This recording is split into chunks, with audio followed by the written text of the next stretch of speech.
How you doing? I'm showing you how to assemble a trail-worthy fab double beadlock on a Hummer H1 8-bolt wheel.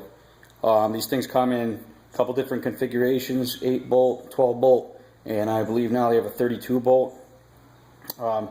This is the 8-bolt, and it works really good. It's basically consists of 4 parts here. Over here you have your inner wheel. Over here you have your PVC insert. This is your outer wheel, and your outer wheel with a rock ring that I've already welded on in place and painted. So when you order from them, they'll weld it on if you want, or it's a little cheaper, just get the rock ring of your choice and then you weld it on to the wheel. So that's what the wheel looks like, and that's your outer part. And then here's the O-ring that goes in between both of them. So these are the 4 parts. I've already put an O-ring on the inner wheel here, so that's ready to go. But these are the parts of your H1 double beadlock 8-bolt wheel. The PVC insert you need to have cut to whatever tire you're going to use, so you give them that information when you order it.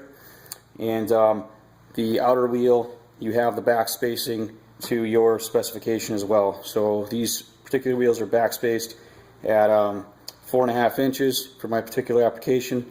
But if you were to buy them direct stock H1 wheels, you're going to get a 7-inch back space wheel, and it's going to be more than likely too much back spacing for pretty much anything. So make sure you tell them to recenter the wheel when you buy it, and it's pretty affordable. It's the same price, so it doesn't even matter. So I'll get started.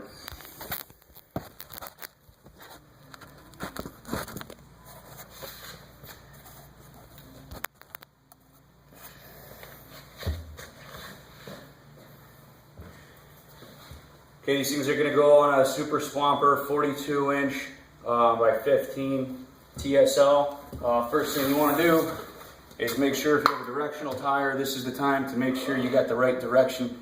Put the wheel in the right way, because you have to know which way to put your valve stem on a PVC insert. So I lube it up with a little bit of WD. See why just in a second.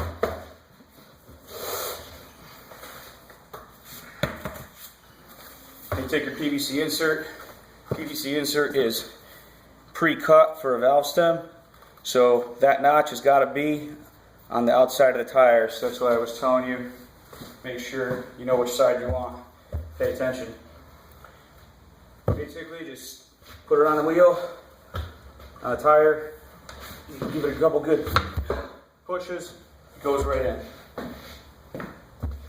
Now with it in there like that, you're just going to rotate it, and it'll seat when you put the wheel down, tire down.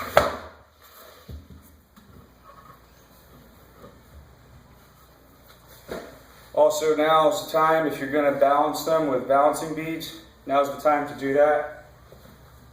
Because once you put that inner wheel on, you really can't fit anything in there. So I've already weighed mine out. I already know how much to go in. So I'm going to do that. Go ahead and add those now.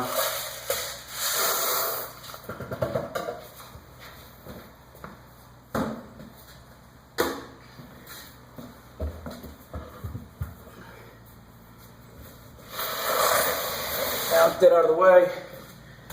Get your inner wheel ready. Inner wheel down a nice hard flat surface.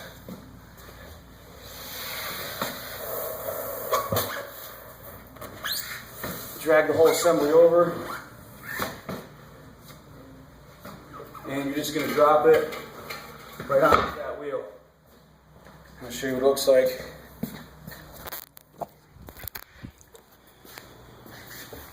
So now you've got your inner wheel inside your tire, your PVC insert in there. Hopefully you paid attention and you faced your valve stem in the right place. So there it is. You can rotate it around a little, but there's where your valve stem is going to go. So it's also important when you're ready to put your outer wheel on that you line it up in the same place. So the issue here is now those bolts are so far away, it would be almost impossible to get that outer wheel to line up because you have to compress the tire so much. So the trick for that is to use a standard 5-gallon bucket.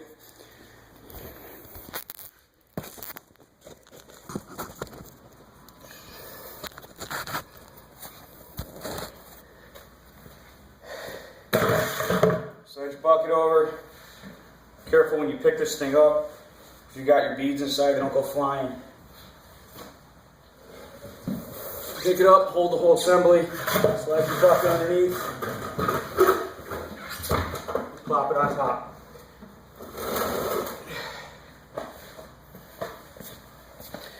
Now, actually, you can tell without me moving the camera how much closer these bolts are to this bead. So you're not going to fight it because the whole tire's sagged down, and things will line up nicely when you go to put your outer wheel on.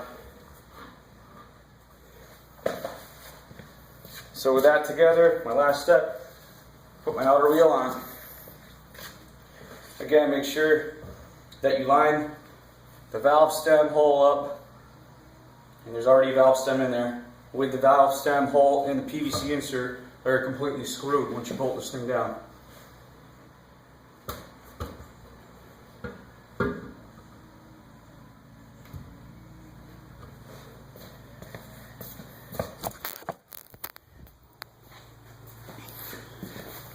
So there you go. Try to get it so that you'll have at least a few threads showing through on each side. And then you're going to put these bolts on in a star pattern because they start snugging it up and pulling it down.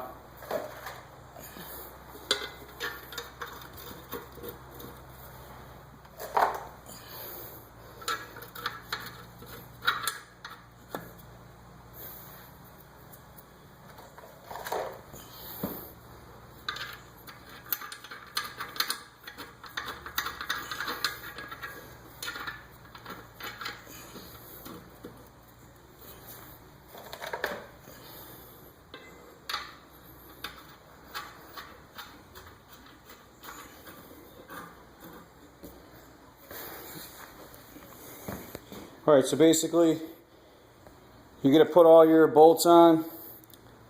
You're just going to start torquing them up. When you torque them up, the goal here is to get this gap to close.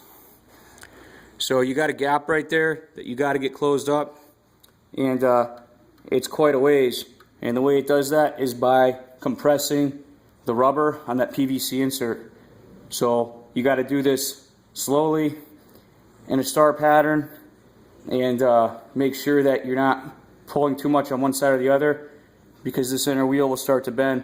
And that's the advantage if you order the 12 bolts or the 32 bolts. You're going to have a better seal in all these areas where there's no bolt. I've never had an issue with these things leaking, even with only 8 bolts. But you can definitely see the difference once you start torquing them down, because the metal will actually start to bend slightly and leave a little bit of a gap there. If you do it right, it won't be enough for air to get out. But if you run these things at like 1-2 psi all the time like I do, you might want to opt for the bigger bolt pattern. Once you get it completely snugged up, it's going to end up being real tight, and it'll look like that, which is basically completely sealed. Once it's completely sealed, you go ahead and add your air through your valve stem, and you're done. So hopefully this helps, and I'll get to it.